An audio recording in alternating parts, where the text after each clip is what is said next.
নমস্কার বন্ধুরা, সকলকে আমার চ্যানেলে স্বাগত। রাজ্যের সমস্ত ধরনের সরকারি কর্মচারীর পাশাপাশি সমস্ত ধরনের পেনশনার এবং ফ্যামিলি পেনশনারদের ডিএ সংক্রান্ত বিষয়টি এই মুহূর্তে সুপ্রিম কোর্টে বিচারাধীন অবস্থায় রয়েছে এবং সুপ্রিম কোর্টে এই মামলাটির লাস্ট শুনানি 8ই সেপ্টেম্বর হয়েছিল এবং তারপর শুনানি শেষ হয়েছে এবং শুনানি শেষ হওয়ার পরেও এখনও পর্যন্ত রায় প্রদান করা হয়নি, অর্থাৎ এই ডিএ মামলাটির রায়টিকে রিজার্ভ রাখা হয়েছে।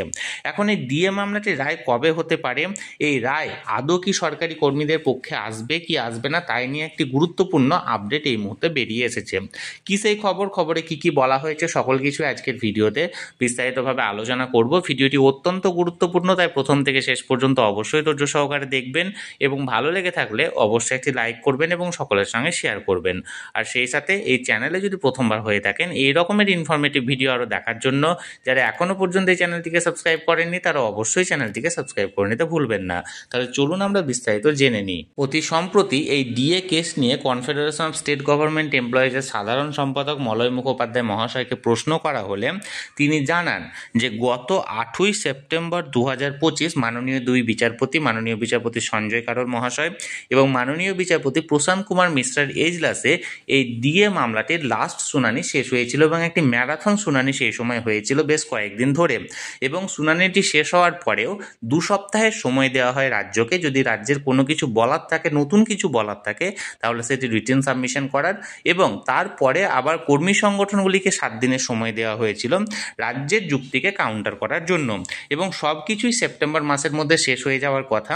এবং তারপরে পুজোর ছুটির পরে প্রায় মাসখানেকের ওপর হলো সুপ্রিম কোর্ট পুনরায় আবার চালু হয়েছে, কিন্তু এখনও পর্যন্ত সুপ্রিম কোর্টের ডিএ মামলার রায় নিয়ে এখনও পর্যন্ত কোনো রকম কোনো আপডেট আসেনি।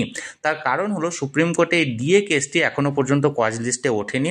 কজ লিস্টে ওঠার একটি সম্ভাবনা রয়েছে এই ডিসেম্বর মাসের ফার্স্ট উইকের মধ্যে। এখন দেখার বিষয় এই সম্ভাবনাটি কতটা সত্যি হয়, কারণ যতক্ষণ না পর্যন্ত মামলাটি কজ লিস্টে উঠছে এবং কজ লিস্টে ওঠার পর মামলাটি আদালতে উঠছে ততক্ষণ পর্যন্ত মামলাটির রায় কবে হচ্ছে সেটি আগে থেকে বলা সম্ভব নয়।